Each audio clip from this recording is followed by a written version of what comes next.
Welcome to the Regulatory Transparency Project's Fourth Branch podcast series. All expressions of opinion are those of the speaker.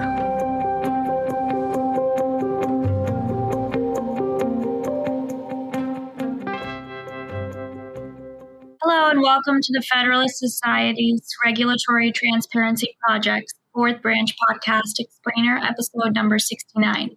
Today we're joined by Professor Eugene Volokh and Professor David Bernstein to discuss the Anti-Semitism Awareness Act. I'll let our experts introduce themselves further, but thank you so much for joining us today. So I guess I'll start. This is David Bernstein. I'll just describe the act itself. The Anti-Semitism Awareness Act was introduced into Congress this year. It has passed the House and is pending in the Senate, and its future in the Senate is unclear. It has two major features, one of which is actually much more important than the other one, but it's the second one that has attracted much more controversy. The first aspect is that it dictates by statute that Jews are protected from discrimination as an ethnicity under the 1964 Civil Rights Act Title VI, which applies to federally funded educational institutions, which is the vast majority of educational institutions in the country, especially almost all colleges and universities, because if you get student loans and accept student loans at your school, then you're a federally funded university, even if you don't get any other federal funds. When the 1964 Civil Rights Act was passed, it banned discrimination on a variety of criteria, but did not include religion because they wanted to preserve an exemption for religious colleges. So Jews until 2003 were considered unprotected by Title VI. In 2003, the George W. Bush administration's Department of Education released guidance that says that while Jews are not protected from religious discrimination under the act because religion isn't included, they are protected from discrimination based on shared ethnicity. That guidance has been reasserted by the Obama administration, the Trump administration, and the Biden administration, but there's still some question as to whether it's the correct interpretation of the statute. And in fact, there's a little additional controversy because the Biden administration said it's not just Jews who are protected, but any group that may be a religious group or may be ethnicized or racialized in some way. So it includes also Muslims and Sikhs and probably a lot of other groups that haven't really been thought about in any detail. So this statute would say, okay, well, worry about those other groups some other time, but Jews are henceforth protected, and we don't have to worry about the religion exemption anymore. That's not controversial. No one really thinks that Jews should not be protected by the 64 Act in education. What is controversial is that the Act also says that if there is a claim brought under the Title VI for discrimination against Jews, the Department of Education, when interpreting the act, should consider the International Holocaust Remembrance Alliance's definition of anti-Semitism, which in turn describes some very non-controversial aspects of anti-Semitism, but also gives examples of types of statements that could, in context, it says, be anti-Semitic. The most controversial of those, I'd say, are to say that Israel is an inherently racist endeavor. And also the second one is that you shouldn't criticize Israel any more harshly or in any different way than you criticize any other state. That criticizing Israel the way you would criticize other countries is fine, but criticizing Israel the way you in some unique way that is seems disproportionate or weird, I'm elaborating here, might be anti-Semitic in context. Now, there have been a lot of objections, including from Eugene, that this has the potential to stifle freedom of speech. And if I'll turn over to Eugene in 1 minute, but I just wanted to add that I think a few things have been overlooked about the statute in this debate. One is that the Department of Education has been referring to, at least in theory, by official policy, the IHRA definition in its enforcement of Title VI since 2018. President Trump signed an executive order to that effect also in 2019. And it's totally possible that in the short term this hasn't had terrible effects, but in the long term it will have. But so far, there haven't been anything like the drastic consequences that some opponents are, and not Eugene. Eugene's been quite moderate in his criticism, relatively, but there have been some really extreme criticisms. You won't be able to quote the Christian Bible and this kind of stuff, and none of that has happened. The second thing that I think is worth mentioning about it is that the definition itself does say that these statements aren't ipso facto anti-Semitic. It's just they could be in context. That often gets lost in the shuffle by both opponents and proponents of it. It does not say these statements are always anti-Semitic. The third thing I would say about it is that it does say that there's only supposed to be used as evidence of anti-Semitism when there's an underlying a discriminatory act or allegedly discriminatory act that the defendant argues was not actually anti-Semitic. So you can easily think of examples where someone says, oh, I wasn't really discriminating against these Jewish students. It was just a coincidence or misunderstanding. And someone says, well, look, you keep comparing Israel to the Nazis. That in context could potentially be used as evidence. And it's true that in general we allow things to be used as evidence that would not themselves be allowed to be criminalized or subject to civil penalty. This is just a civil penalty. There's no criminal activity. No one's criminalizing anything. But the fourth thing, and this is where I want to segue to Eugene, is that while it does say that this should only be used as evidence when there's underlying discriminatory conduct, there is this problem that the Department of Education and some advocates for civil rights causes have been quite eager to argue that speech itself, even if it's not directed at a particular person, even if it's not harassing in the normal sense of the word, should potentially make a university liable if it doesn't crack down. The Department of Education just came out with guidance saying that extreme hostile speech, even if it's not directed at anyone, could be subject to liability if a school doesn't crack down on it. And I do agree with Eugene that this is a potential concern. I think what you'll see we defer potentially is that I think this is more of a function of the problems with hostile environment law writ large than with this statute in particular.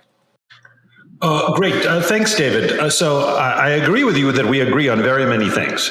So I also agree with you that the first part in particular that you mentioned, which is that discrimination against Jews should be understood as national origin or race discrimination under broad sense of the word race, and not just religious discrimination, that is something that poses no First Amendment problems and in fact is a good idea and does reflect current practice as well. Just stepping back from this, of course, Jews, to refer to someone as a Jew might mean either he's religiously Jewish or, for want of a better term, that usually said ethnically Jewish. So to give an example, I am not religious. So I don't ascribe to Judaism or any other religion. So religiously, I'm not Jewish. On the other hand, my parents are Jewish. I self-identify in that respect ethnically as a Jew, not terribly important to my life, but if asked, I would say, yes, I'm a Jew. And anti-Semites would probably treat me as a Jew. The most prominent examples of anti-Semitism in the 20th century were obviously the Nazis, but also the Soviet Union, where I was born, when they went after Jews, both extremely murderously as with the Nazis and in other ways, some of which were murderous and others were just massive societal discrimination, didn't much care whether we were religiously Jewish or ethnically Jewish.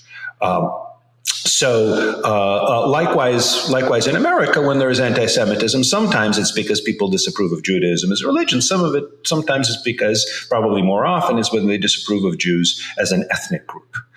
So indeed, Title VI, unlike Title VII, which is the employment discrimination provision, Title VI of the Civil Rights Act only prohibits discrimination based on race and national origin and not religion. And the statute would make clear that when someone somebody is going after someone for being Jewish, that is a form of national origin discrimination, or again, possibly race defined broadly as it historically sometimes has been. Just to be clear, also, national origin doesn't mean necessarily origin in a particular country, that is to say, particular state recognized by the UN. So, for example, discrimination against Hispanics is generally understood as national origin discrimination, even though it may not be the discrimination against people of Mexican extraction or some such. In fact, there may be Hispanics who are whose ancestors many generations back lived in the U.S. Discrimination against them would be because of their ethnicity, and likewise discrimination against Jews. So that's no problem. But the part that provides that certain expressions of political views and certain political beliefs are to be viewed as evidence of anti-Semitism, I do think poses really serious First Amendment problems, as well as just broader academic freedom problems. So let me just give you a hypothetical example. Imagine a Kamala Harris administration backs and gets enacted a statute that's very much like this one, except it's about Palestinians and not Jews. So first it says discrimination against people because of perceived Palestinian ancestry as national origin discrimination. Quite right. Whether or not you view Palestine as a nation, in the sense of that it should be understood as a state that can govern itself, it would still be national origin discrimination, just as discrimination against Basques or Kurds, let's say, or Gypsies would be perceived as national origin discrimination, and rightly so. All right, well then, however, it also adds the following. It says that contemporary examples of anti-Palestinian prejudice include denying the Palestinian people their right to self-determination, or applying double standards by requiring of Palestinians behavior not expected or demanded of any other group. Or drawing comparisons of contemporary Palestinian policy and attitude towards Jews to those of the Nazis, or justifying the killing or harming of Palestinians in the name of protecting another nation's security, or on the theory that it is acceptable collateral damage in the other nation's defensive operations. How would we react to that? Would we just say, oh, well, it's just, a lot of speech can be used as evidence of all sorts of things. I totally agree. And this is just a list of examples, and it's not a problem. I don't think so. I think we'd say that's a statute that singles out particular political views in a way that is likely intended to, and almost certain to have the effect of, deterring the expression of those views. That people will be reluctant to express those views for fear of possibly being swept up in these investigations, and universities would be pressured to censor those views for fear that they might have essentially might be sued by people who are, let's say, especially people of Palestinian extraction, who say, oh, these views are anti-Palestinian or bigoted, and therefore they show that all the bad things that have happened to us here are the result of discrimination. I think that would be our reaction. I think we would say, look, the government should not be stepping in to try to suppress the expression of such views. Now, I actually very much agree also with David that part of the problem is hostile educational environment harassment law more broadly. I've written about hostile environment law now for over 30 years, mostly in the work context, just because in the educational context, other people had beat me to it. But I entirely agree that this theory that political statements said to the world at large could be punishable by the law on the theory that they create a hostile environment, whether based on race or sex or religion or national origin or whatever else, that's a theory that is, I think, destructive of the First Amendment and inconsistent with the First Amendment. So I totally agree that there are already problems with the law, but this hypothetical Kamala Harris administration statute would exacerbate those problems, as does the Anti-Semitism Awareness Act. One other thing I should mention, and it's kind of a technical legal detail, but, in law, technical details are important. There is actually a precedent on this sort of question of whether the government can single out particular ideological expression as evidence of, single it out by law, as evidence, as special evidence of a discriminatory motive. And that case is Virginia v. Black.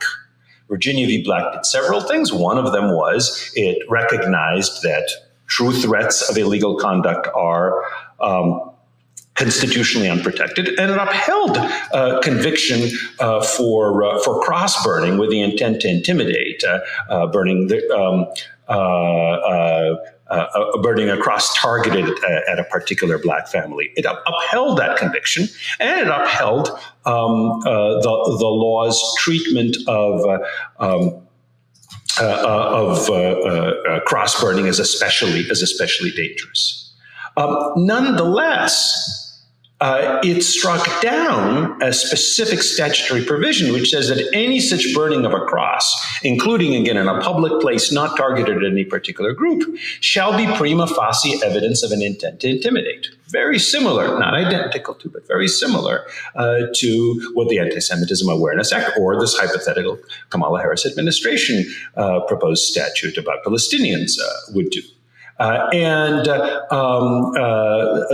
court's majority says, look, the likely significance of this evidence provision would skew jury deliberations towards conviction in cases where the evidence of intent to intimidate is relatively weak. The whole point of this provision really was to put a thumb on the scale in favor of liability based on this particular kind of political expression. To be sure, that involved criminal statutes, but I think the logic applies just as much to the prospect of civil liability. That while it's true that speech can be used as evidence, if a legislature, in that case, Virginia legislature here, Congress, or for that matter, a government department like the Department of Education, says, look, as a matter of law, we're going to list these things as particularly being evidence of a certain kind of motivation. That is a viewpoint-based targeting of speech within the statute that violates the First Amendment. So that's why I think that the Anti-Semitism Awareness Act, at least, that this particular evidentiary provision, as opposed to the provision saying that discrimination against Jews based on ethnicity, or can be based on ethnicity, and when that happens, it's a violation of Title VI. Setting that aside, focusing on this evidentiary use of certain kinds of political statements, that provision is both unconstitutional and a bad idea. Thanks. So, one little piece of background that I think would be useful for our audience is that this definition originated in Europe, really. And the reason that it originated in Europe was that courts and politicians and other bodies were being ridiculously, I don't even know what the word is, not even narrow, like maybe closed-minded in their understanding of anti-Semitism, such that you'd have a situation where, for example, in France, a group would attack a synagogue, or a person would attack a synagogue, and they have hate crime statutes in France. We don't have hate crimes statutes as such that punish the behavior. There are enhancements, but we don't have the general hate crimes for speech rules. But in any event, so they get charged with a hate crime, and the person who was charged said, well, I was just upset about Israel killing Gazans. It has nothing to do with Jews. I was attacking the synagogue for anti-Zionist reasons. Now, this is, you need to twist yourself in some really interesting mental knots to say that attacking a synagogue in France because you're upset with what Israel is doing in Gaza is not anti-Semitic, but there were actually court rulings to this effect. So this International Holocaust Remembrance Alliance got together and said, well, we need to make it clear we need to come up with some definition that'll make it clear that just because you claim to be upset about something that's happening in Israel, you can't go around attacking Jews and say, well, I was only angry about Israel. So a lot of the definitions that they give are there specifically because these were excuses that people were using or ways that people were trying to get around the hate crimes laws in Europe. And to some extent, because of that, I have to say the definition is a bit inapposite to our own debates in the United States. Not completely, but I'd be happy maybe happier with something that would just say, because people do this in the United States too. People will use the words Zios or keep out Zionists, but like at Eugene's old employer, I guess now officially ex-employer, UCLA, they were keeping out Zionists from the anti-Israel encampment. But if you looked like a Mexican American or a tall, blonde-haired, blue-eyed Norwegian type, they weren't going to question you so much. If you walk by with a kippah, they're going to ask you, "Are you a Zionist?" Right? So we're not discriminating against Jews, just against Zionists. But in practice, you can't. You're obvious. That's obvious. That line's going to be a thin one in that kind of context. So the law could say something like, or the Department of Education could issue guidance to the effect of that. Saying that you're anti-Israel, anti-Zionist does not necessarily excuse you from the charge of anti-Semitism, because some people think it does. Right? We have, on the one hand, people on the left in particular will say, "Oh, the other side. Anytime you criticize Israel, they accuse you of anti-Semitism." That's obviously an exaggeration. Maybe there's someone out there who does that. There are people who are too prone, I think, to accuse people of anti-Semitism. But I don't think anyone always does it when people criticize Israel. But in any event, we have the opposite phenomenon, which is that there are people who say, as long as you're criticizing Israel, it can't be anti-Semitic, which has to be wrong. Israel being the only Jewish country in the world, it will obviously attract people who are attacking it as a proxy for Jews or who hate Israel precisely because they hate Jews. The problem with having a guidance like that is that if you said, saying you're criticizing Israel as Zionism doesn't inherently mean that we can't use it as evidence of discriminatory intent. The other side will say, "See, anytime you criticize Israel, they're going to say this." So giving the examples and specifying that criticism of Israel, like you criticize any other country, isn't necessarily anti-Semitic or isn't anti-Semitic, and even these other examples we're giving in some contexts will be anti-Semitic, but not necessarily. That actually is something of a limiting principle. And here's what I want to ask Eugene. Here's one issue. Because the Department of Education and potentially courts also have been so inclined to interpret hostile environment liability broadly, if you don't have this statute, and even if you don't have Department of Education official guidance, there's nothing actually stopping the Department of Education or litigants from using anti-Israel sentiment anyway, either as an evidentiary tool to show discriminatory intent or even as part of hostile environment liability. So I'm not sure that, again, putting aside the issue of, is hostile environment law too broad? Is the Department of Education interpreting it too broadly? Are courts not sufficiently inclined to dismiss claims on First Amendment grounds, which I think Eugene and I both agree the answer is yes to both of those. It's too broad under the Department of Education guidance and how they interpret it, and courts have been not as inclined as they should be to dismiss cases based purely on speech. If we eliminate that controversy, there's nothing stopping anyone, litigants or the Department of Education, from using something like the IHRA standard, something even broader than the IHRA standard, something just saying like chanting "Free Palestine." A lot of universities currently, for other minority groups, spend a lot of energy thinking about how much does this hurt this particular group's feelings, right? Not is this objectively racist, or is this really causing people to not be able to pursue their education, but this is hurting the feelings of this group or that group or that group. Therefore, we should crack down on it in some way, if not at least denounce it, if not actually punish people. So you could do that with the Jews also. So my point being that in some ways, as someone who does think hostile environment law is too broad, I think that having some sort of definition, maybe this isn't the exact one I'd get, but I don't think this one is terrible, is actually better than just letting universities and the Department of Education engage in free-floating investigations based on who knows what. Well, I don't agree on that. Just because there's a problem doesn't mean we should make it worse. First, the law would not narrow the scope of possible speech restrictions by the Department of Education. It would still leave the Department of Education at least as free as before to try to restrict speech. But what it would do is it would put the imprimatur of Congress behind a certain kind of speech restriction. Now, it is the job of courts to review the work of Congress, and sometimes they strike down congressional statutes. And I think that's good in some situations when the statutes are indeed unconstitutional. But they are influenced by what Congress does and what Congress provides for in statutes. And, it's not exactly deference to Congress. It's still some degree of influence. Again, let's just consider an example. Could the Department of Education use somebody's opposition to race-based affirmative action as supposed evidence that the person is actually racist and that some other acts, like grading decisions by a professor or something like that, are motivated by students' race? It could do that. I think that's not a sound inference, but in principle, it's possible that it could do that. Does that mean that it would be a good idea for Congress to say, and among the evidence of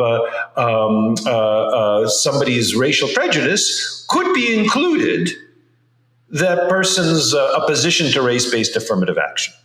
Or among the evidence of somebody's anti-trans prejudice could be included this person's opposition to limiting women's sports teams to only people who are born as women, who are biologically women.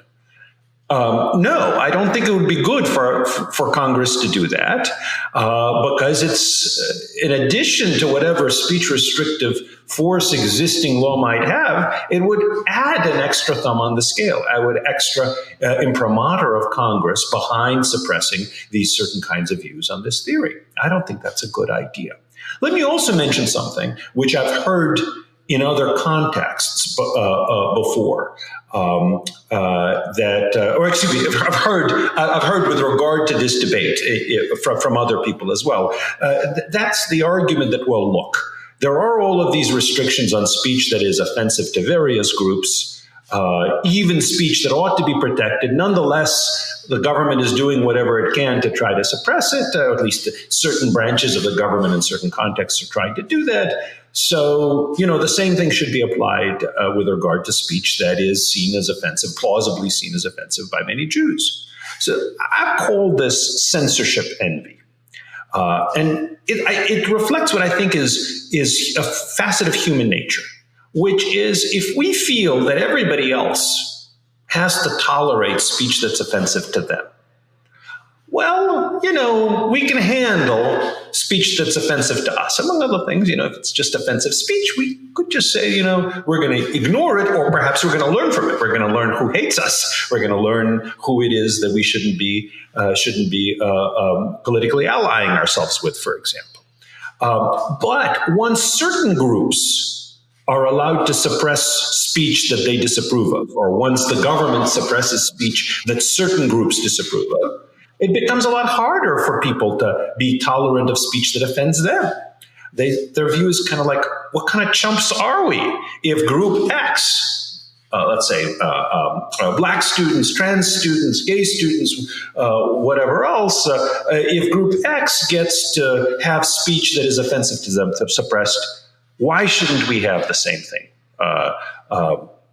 done for our benefit, to the extent that restricting speech that offends us is seen as a benefit? That's human nature again. It's just the way people operate, and understandably so. But I think the solution to the problem of undue censorship is to provide equal protection for speech rather than provide equal suppression of speech, among other things, because, as this whole censorship and envy phenomenon shows, censorship begets more censorship. So I mentioned this Kamala Harris administration Palestinian Protection Act or something like that as a hypothetical, in part because I think it's a plausible hypothetical. Human nature being what it is, why wouldn't Palestinian students, more broadly Arab American students, or Muslim students, or not even students, actually, I should say, like advocacy and activist groups, why wouldn't they seek greater restrictions on speech that's offensive to them once they see speech that's offensive to Jews being restricted? And already some of them may be willing to do that, but Still more would be willing to do that. And what's more, people who are in the middle, who don't have much of a dog in the fight, might very well say, look, it's only fair. If we suppress certain kinds of speech that is sharply critical of Israel, we should suppress certain kinds of speech that is sharply critical of Palestinian governments, like Hamas, or whether they're de facto or de jure, there are Palestinian governments out there, of course. And Palestinian countries, again, whether they're formally recognized or not. I think, again, that's human nature. It'll become a lot harder to resist suppression of that sharply anti-Palestinian speech once the system has endorsed suppression of sharply anti-Israel speech. Let me just close with one other example. This ties into this question of whether advocacy of genocide needs to be suppressed on university campuses. This is, of course, something that came up a lot in the Representative Stefanik's questioning in December of the university officials. And whether university officials presented their argument in a politically effective way or not, I think they were completely correct in rejecting the notion that there's somehow some categorical rule, or there ought to be some categorical rule that advocacy of genocide is unprotected by academic freedom principles or free speech principles at public universities, First Amendment principles at public universities. They were quite right to reject that. And one way of thinking about it is, what are we hearing by way of criticism of Israel right now? It's Israel supposedly committing genocide against Palestinians in Gaza. Now, I think as a matter of international law, that is not so. I think that a country is entitled to defend itself, and if as a consequence there is mass killing of civilians because the enemy is deliberately trying to use civilians as human shields, is deliberately embedding itself within civilian populations, I don't think that's genocide at all, just like it wasn't genocide during World War II for the U.S. to attack Germany and Japan in ways that killed a lot of civilians, German and Japanese civilians.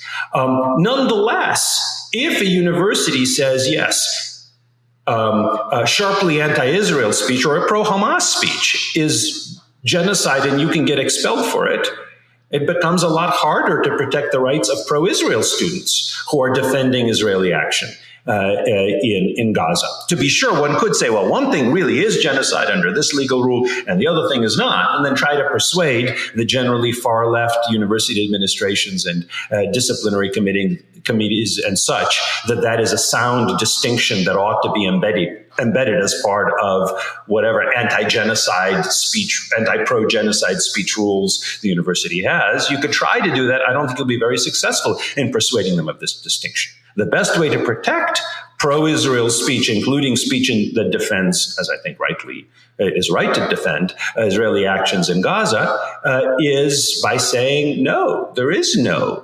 exception to academic freedom or free speech principles for pro-genocide speech. Because otherwise you have, again, this whole censorship envy mechanism, censorship envy juggernaut that will suppress ever more speech. And that's bad for universities generally, and it's bad for pro-Israel students at universities. So let me, by the way, this is a lot of fun for those, I've known Eugene for almost precisely 31 years. I remember when I met him. He was just finishing his clerkship with Justice O'Connor. And this is like, you're listening in, like we were like chatting at lunch somewhere. This would be discussing an issue. So it's a lot of fun. You're sort of like the fly on the wall here. Anyway, let me start by saying I agree with Eugene that blanket ban on genocide advocacy is not consistent with academic freedom and could backfire. But let me address a couple of the other points. I'm going to get back to the genocide thing. First, I think we should recognize that the IHRA definition, whether one agrees with it or not, legislation is a blunt tool. The Department of Education is a very blunt tool for all this. But there are certainly circumstances where someone can be comparing Israel to Nazis or doing some of the other things in the IHRA definition that would clearly be anti-Semitic. It'd be weird to say they couldn't be admitted in a Title VI complaint. Just for example, let's say there's a bureaucrat at the university who's in charge of student life activities, and Jewish students have this strong sense that when they come and request something that he is or she is denying them things unfairly. But they don't quite have a solid proof. They just have a bunch of incidents that put together make a circumstantial case, but maybe not quite enough to complain. But meanwhile, that same individual, one of the examples that's gotten the most controversy on the right is that it says traditional Christian notions of deicide, or I forget the exact language, by the Jewish people could, when used to describe Israeli actions, be anti-Semitic. Now imagine the same official who has been unpleasant to the Jewish students, right before one of those incidents, sent out an email with his university account, or gave a speech to some students where he said, I'm really troubled by this whole stuff that's going on in Gaza, but it's not really surprising that the Israelis are doing it. After all, they killed Christ. Now, Europeans, like I said, some of the Europeans, that has nothing to do with how they treat Jewish students. In fact, they call the Israelis Christ killers because that's just anti-Zionist. So, I think we have to, you could come up with other examples like someone a university official keeps denying Hillel room requests, and it's not really clear why, but at some point, the relevant official mentions to the person at Hillel that, I know you guys support Israel. To me, they're just like the Nazis. Would that be some evidence that he has discriminatory intent against? I guess, you could say, well, you don't need the anti-Semitism aspect. That's clear evidence that he's hostile to Israel, but it'd be weird to say you have to exclude that because it's about Israel. So that's one thing. The other thing, and I think this is the major point of disagreement that Eugene and I will have in this discussion. There is, in fact, Eugene is correct, censorship envy to some extent. One group sees other groups benefiting, or they think they're benefiting from censorship and they want it too. And I don't agree with that. And I cringe when I see Jewish students using the language that we hear from other parts of the campus community, that they feel unsafe, even though they're in no physical danger and really no emotional danger. Often they feel unsafe because they know there are people hostile to them. That said, I think there are two other aspects that Eugene disagrees with me about, but I'll mention. One is that if a university is protected, let's say there are 5 different groups protected either by university policy or by Title VI.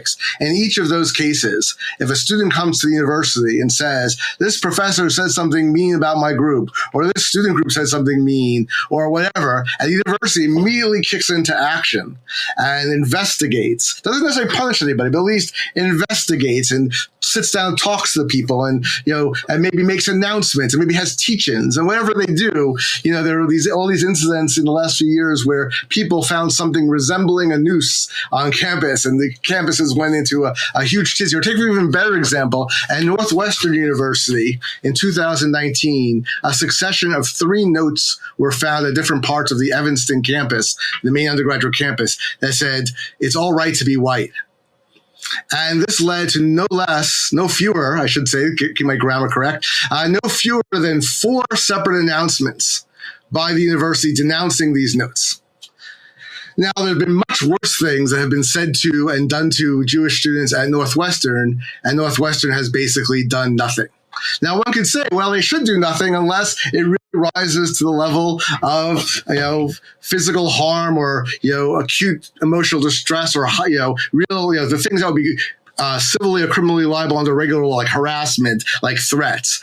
But I do think that there's a Title VI problem there. You are treating Jews differently than you treat other protected groups. It doesn't have to be Jews. It can be white people too. Whites are, I think people have a misunderstanding about this. Title VI protects you from discrimination based on race, not from discrimination based on being a minority. So if a university is ignoring Jews or white people or any other group that's protected by either university rules or federal law, that is itself discrimination and a violation of the law, whether Eugene likes that or not. The second and related aspect is, Eugene, one thing I admire about Eugene is that he is a great believer in the power of reason.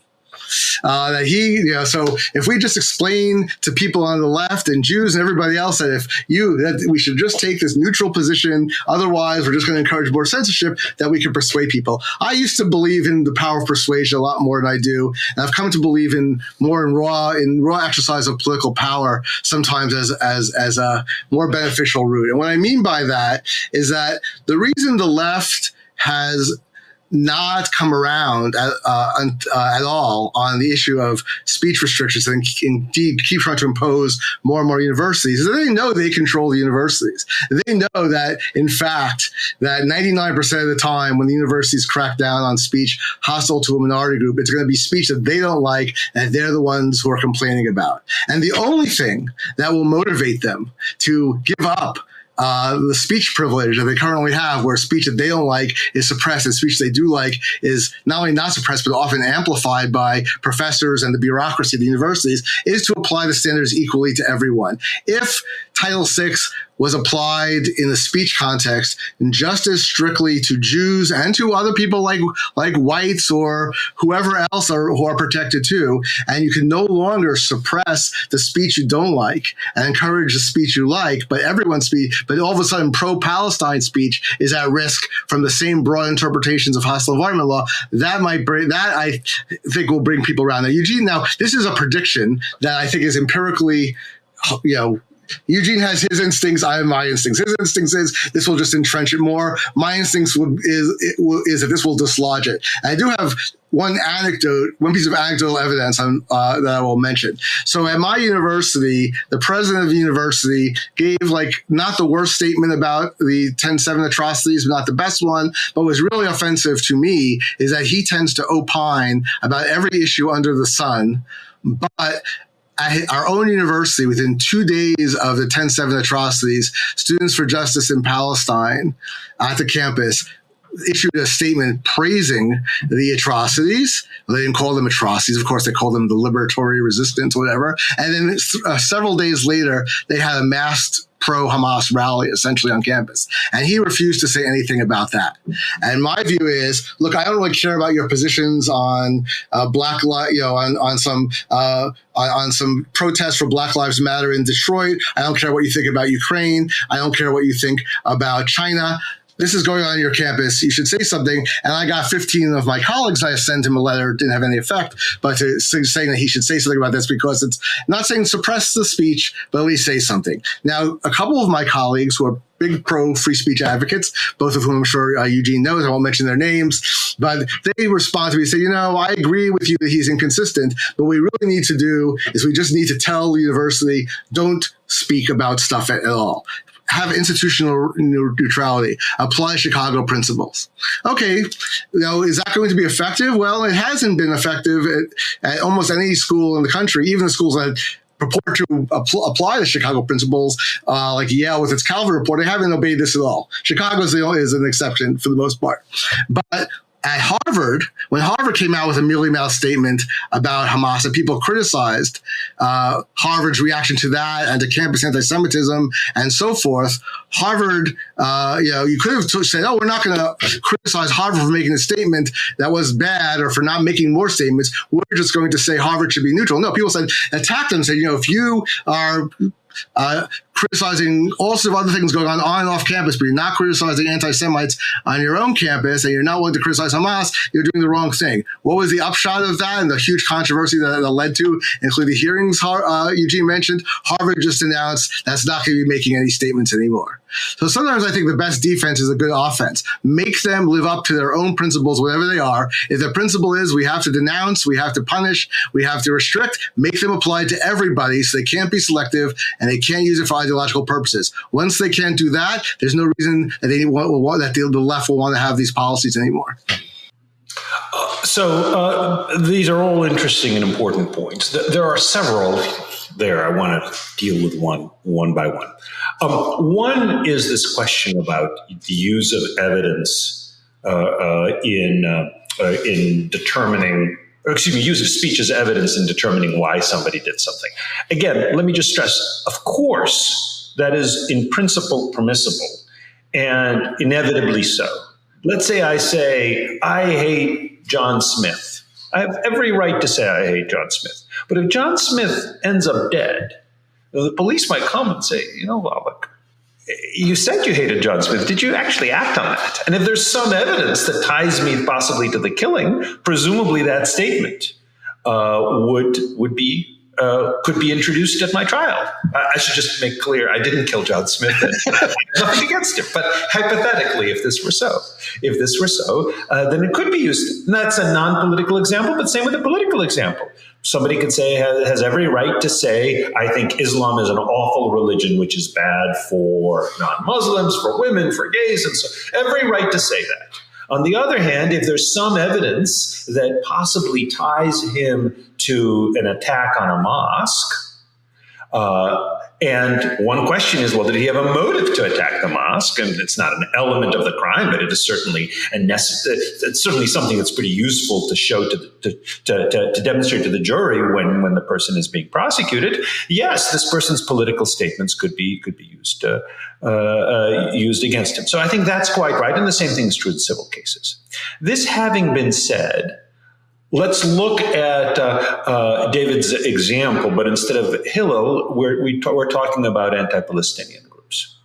About pro-Palestinian groups. Let's say some pro-Palestinian group once books various rooms and such, and some university official says no, and gives an ostensibly neutral reason. You didn't apply in time, or those groups are unavailable, or you need more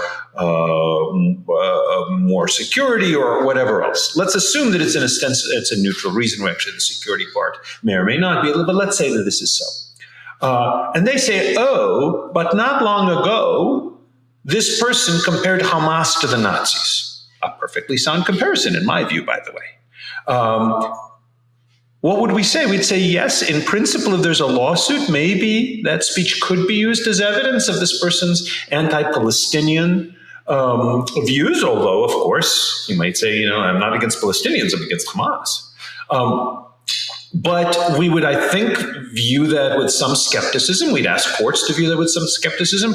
And we would certainly be against a policy that officially says comparison of Hamas to the Nazis is evidence of anti-Palestinian bias. Can be in context.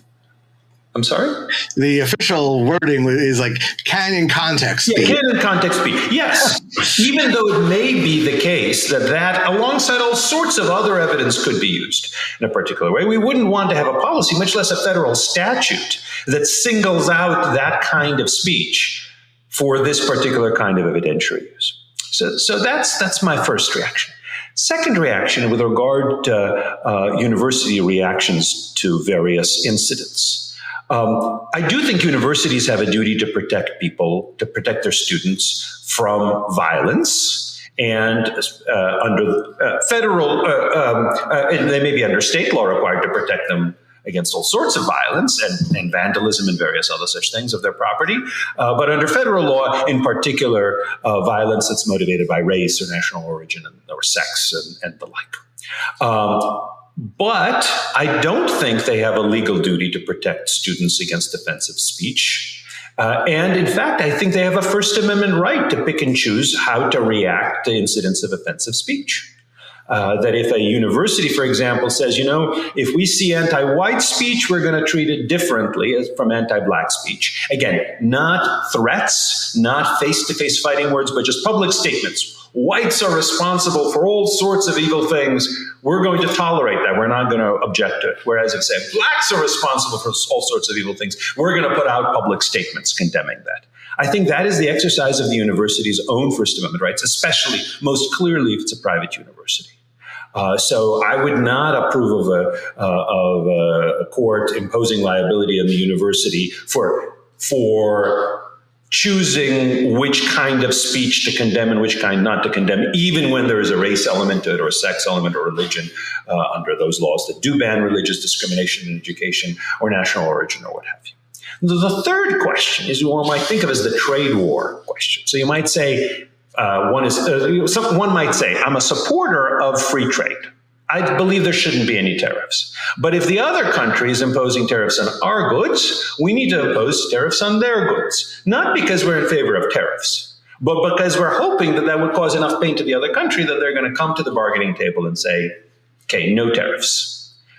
It's an understandable position, and I think sometimes in some situations it is correct. So I take David's argument to be, let's enforce the law super strictly, including when the law is speech restrictions. Just make sure that it's done even-handedly to give the other side a taste of its own medicine. And maybe it'll realize that medicine is actually a quack remedy, and we should abolish that medicine altogether. I understand that argument. I'm not wild about it when it comes to speech restrictions, which I think are wrong. I think this is an area where two wrongs don't make a right. But as the trade war example shows, sometimes two wrongs do make a right in a certain sense. I understand that's sometimes true. I wouldn't do it here, but I appreciate the force of David's argument. I will say, though, let me tell you my hopes and my fears here.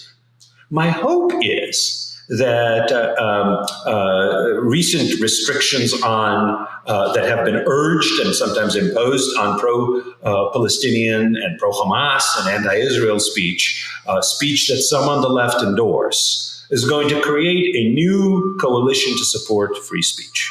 It'll be kind of conservatives and libertarians who in general are pro-free speech, but also conservatives who in recent decades have been big supporters of free speech on university campuses, coupled with traditional liberals who have long supported it, and with these progressives whose eyes have been opened to the dangers of speech restrictions. So the result will be this coalition in support, this new coalition in support of free speech at universities. That's my hope. My fear is there's going to be a new coalition, but it's a new coalition and not just a temporary one in favor of restriction on universities. So you're going to have progressives who have been in favor of restriction of various kinds of free speech who are going to say, we still believe in that. And if that means that there's some pro-Palestinian speech that's suppressed, we can live with that, or at least we can fight it on a case-by-case basis. And then some conservatives who say, okay, fine, we have now rediscovered what for a long time conservatives did endorse. We have rediscovered the value of speech suppression.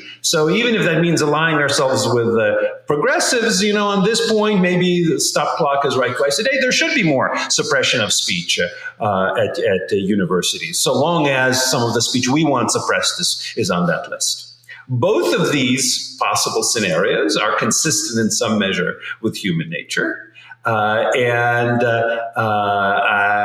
don't know which one is going to come to pass. I'm hoping it'll be the first. Maybe it'll be the first because of harsh enforcement of speech restrictions, which is going to open up progressives' eyes on this. Maybe it'll be the second, especially if harsh restrictions on speech are going to lead to still more and are going to lead to a coalition of people who say, so long as the speech I want suppressed is being suppressed, I'm fine. That's the question. And I appreciate David's point that this is in some measure an empirical question, and it's one that's hard to predict. Yeah, I agree with your first hope. I'm a little bit. I think the old-fashioned ACLU liberal types who could be more potential allies, and there were those types who in the late 80s, early 90s, like Owen Fiss and Frank Michelman, started saying, maybe we should have some hate speech restrictions. I think those folks are more amenable. One thing that's kind of disturbed me about the recent protests is that I'm not sure that I even have a common framework and vocabulary with the more radical left about what speech is, because they seem to think that vandalizing buildings and taking over parts of campus and so forth are in fact speech, and that arresting them or even just threatening them with school punishment for violating obvious rules of which they received many warnings is somehow violating their right to speech. And really, it sounds, I don't mean to sound like I'm taking a third grade view of this, but sometimes they really sound like if we say it, and we do it, it's free speech. And the other side says there does it because to them it's all about motivation. So they're poorly motivated from our point of view. It's not speech. And since we're well motivated and trying to stop genocide, whatever they say, it's good. But anyway, maybe this would be a closer. I'll see if Eugene agrees. I think Eugene and I would both agree, correct me if I'm wrong, Eugene, that the one thing that before we get to any of these speech rules, that in fact a lot of the activity that people seem to believe might be somehow protected by speech, like taking over parts of campus and not letting other people cross, like taking over buildings, like shouting threats at people, or a whole bunch of other things that be going on campus. That's the easy one, right? Because none of those things are protected, assuming the threat's directed, in the right way, not just some general threat that we would like to see, Israel destroy. But hey, you Jew, we like, you should be raped, that kind of thing. This kind of the actual harassment, actual violence, real threats, vandalism, taking over parts of campus, that isn't speech to begin with. And as far as universities are concerned, before they even get to the question of should we be worried about hostile environment and all that, should we apply it equally to everybody? How should we apply it? Maybe we've gone too far. All these things we've been discussing. The first thing they should do is not let people break the rules, assuming the rules are reasonable time, place, and manner restrictions. So that is yet another thing on which we do indeed agree. There is no right to take over buildings. There is no right to sleep in public places on campus, especially when that, as it almost inevitably does, when done on a group basis, ends up kind of monopolizing access to those spaces and kind of taking over those spaces. There's no right to engage in vandalism. And that universities ought to enforce these rules and ought to enforce these rules content neutrally and promptly. And especially at a public university, the university declines to enforce those rules. If it says, this group, we're going to give it a couple of weeks to take over some public space on campus, it would have to do the same for other groups, for anti-abortion groups, for white supremacist groups, for a variety of other groups, because the only justification for those rules is precisely that they're content neutral. And if they're not enforced in a content neutral way, then the university will be unable to enforce them against anybody. So I entirely agree that universities ought to have content neutral time, place, and manner restrictions that prevent taking over buildings, again, prevent sleeping in an extended way in public spaces, that you can imagine other things like various kinds of noise restrictions and such, although not all of them are permissible. Generally speaking, most of them would be, and they would be well advised, and they ought to be enforced. So I agree on that. But that doesn't mean that you can restrict speech because it expresses views that are seen as anti-Semitic or anti-Israeli or what have you. By the way, I should also add, whether or not sharp criticism of Israel is anti-Semitic, it certainly is anti-Israel, and some of it may be understood quite plausibly as anti-Israeli. Now, Israeli Americans, forget just Jews, but Israeli Americans are also protected as a national origin category.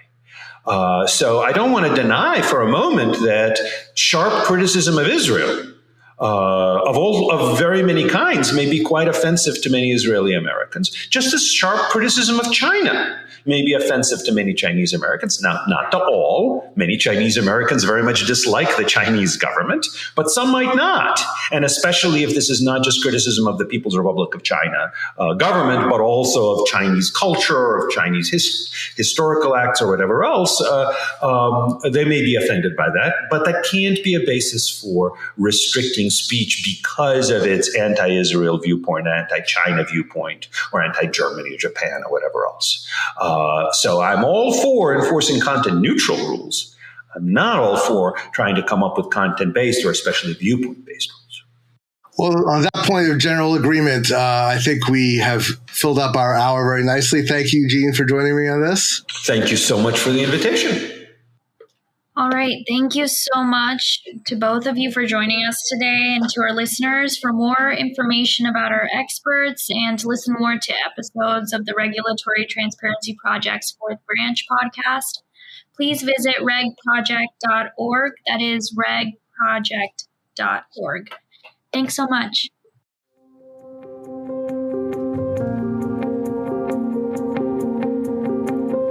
On behalf of the Federalist Society's Regulatory Transparency Project, thanks for tuning in to the Fourth Branch podcast. To catch every new episode when it's released, you can subscribe on Apple Podcasts, Google Play, and Spreaker. For the latest from RTP, please visit our website at regproject.org. That's regproject.org.